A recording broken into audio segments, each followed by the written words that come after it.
Hi, folks. Let's talk Game Master Toolboxes. If you're a Game Master, you've got books, you've got dice, you've got plastic minis, you've got more rule books, more dice, pencils, character sheets. Oh, wait, another set of dice because your players will inevitably forget the dice that they were supposed to bring. You get the idea. And if you're like me, it's a mess every time you have to pack up your stuff to go to a friend's house or to a convention. And I've tried a lot of different things. I've tried milk crates, I've tried backpacks, I've even tried tote bags to carry my Game Master gear. But it's always a mess because basically I'm going from my game room right here out into the real world and my stuff was just never stay together. It would just inevitably be in a bunch of boxes and then it would be hanging out downstairs, driving my family crazy. So then I got organized and now I take my Game Master box instead of having to bring all this other stuff. I've got two. I've got a larger one for Dungeons and Dragons and a smaller one for Savage Worlds. That's the one I'm going to be showing off today. I'm going to walk you through the Savage Worlds one because it's just a little bit easier to work with. At its core, the toolbox is a Plano tool chest or gearbox or whatever. The manufacturer is Plano. A lot of people use these to hold fishing gear or craft supplies or, woodworking stuff, that kind of thing. I first saw them used for gaming with the Star Wars X-Wing miniatures game. And then a friend of mine started organizing his RPG stuff using these kinds of boxes. And I thought, wow, that is a great idea.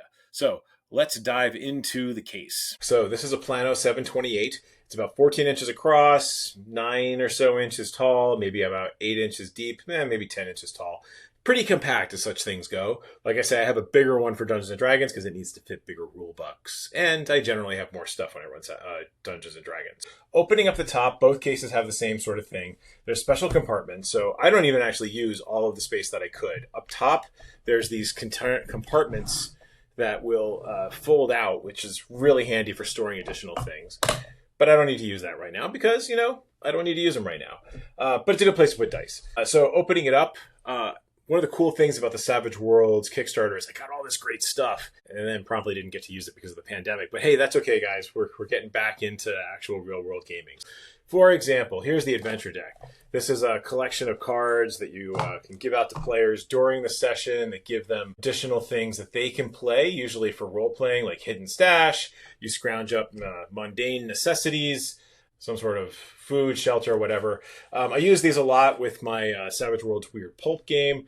Never actually had them in the flesh. I had to print them out. So this is pretty nifty. And I also have status cards, power cards, my absolute favorite, which is the action deck. I think if there was no other reason why I played Savage Worlds, it's because of how initiative works with playing cards, because it's just fantastic. But in any case, hey, look, I got all my boxes, all my cards fit right up here in the top. I also have, as part of the Kickstarter, Savage Worlds Cone template, Savage Worlds area of effect template, right? Again, didn't have these before the pandemic, so I'd have to improvise, which, less fun. Then I have my quick reference sheets, which I just stick at the top of the box. Easy to get out. This is great when you're playing a con game, but honestly, even in the real world, it's handy because people forget the rules. They forget what they can do, right? So that's the top. Everything fits in here nicely, and so I'm going to actually do the right thing and clean up after myself.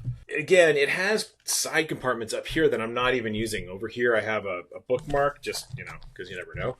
But still, plenty of space that I'm not taking advantage of in the box that I already have. So that's cool. That's the top.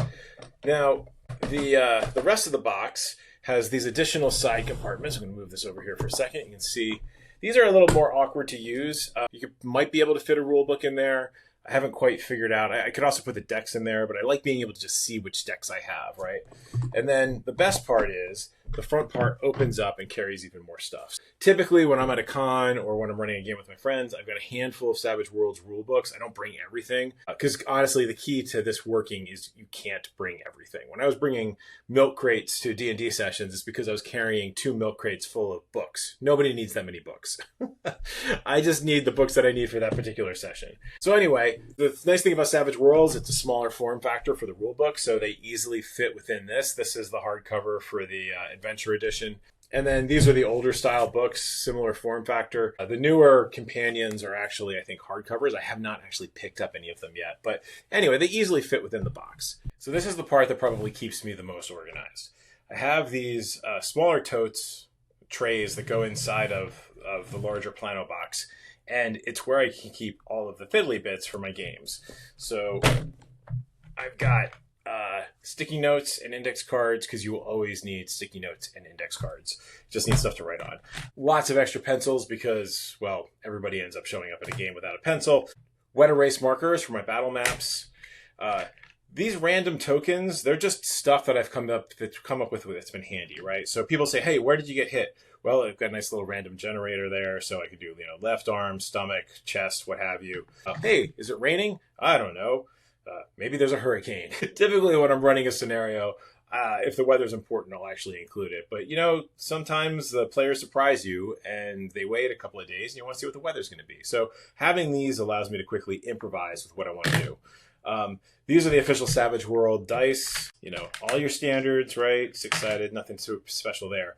These are also great dice. I saw these at Gen Con many, many years ago. The guy whose game I was in was playing Battlestar Galactica, and he had these. He was using these to indicate NPCs because, it was kind of theater of the mind, but we didn't need to get overly specific. So I saw that and thought these are great to have. So they use these as a variety of ways for different kinds of tokens. The red tokens, usually in Savage Worlds, will indicate a wound. The blue tokens will indicate that someone is shaken. If I need to represent other conditions, I'll use one of these other colors. Again, I might use the green things, the green glass pieces, just for stuff that I need to improvise. I don't know what I'm going to use them for. And then the crystals can be used to represent terrain. It can also be used to represent bennies. It depends on the nature of the game that I'm playing. So that's one of them. And then this is the other piece, right? So I don't need to bring every single bit of gaming gear that I have. I just need to bring what I need. And I can't say this enough. If you're going to do a Game Master Toolbox like this, you got to edit. So here are basically Hero Quest minis. When I play Savage Worlds, it can be almost anything. I don't get overly concerned about what the actual minis are. I know sometimes I'll get thematically appropriate, especially if I'm playing with something with supers and I'm being some old HeroClix figures. But in any case, I really just need something to represent the player. So I've got my bennies. These are the Benny tokens that came with the Kickstarter. I like to have a different color that represent the NPCs, rather my bennies. So those are the nice ominous red bennies. And then the game came with a bunch of different status tokens that if I'm not going to use the other tokens, I can use these. Typically, if there's something like, fatigue or hold or just other things that maybe not come up quite so often that I don't have a regular token for. 9 times out of 10, though, it's going to be the red and blue tokens talking about wounds and talking about being shaken. That is basically how I fit the gear in here. Now you have to be careful not to smash the HeroClix figs, but very small, very compact, easy to actually bring everything with me. And then it just goes right back into the chest, right? So slides in beautifully. I can remember, oh, wait, pencils and sticky notes that I forgot to put in. Let's just throw those in there. And you put your books in.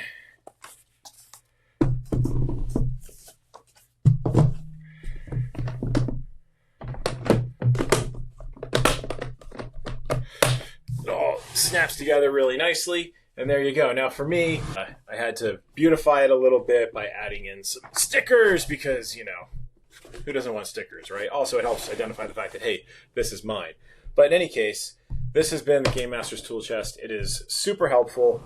It has saved my sanity more than once, and I'm looking forward to, now that the pandemic is over, getting to use it on a regular basis. So hopefully you like this walkthrough of the Tool Chest. My name is Ken Newquist. I'm one of the co-hosts for the Lair of Secrets podcast. You can check us out at lairofsecrets.com.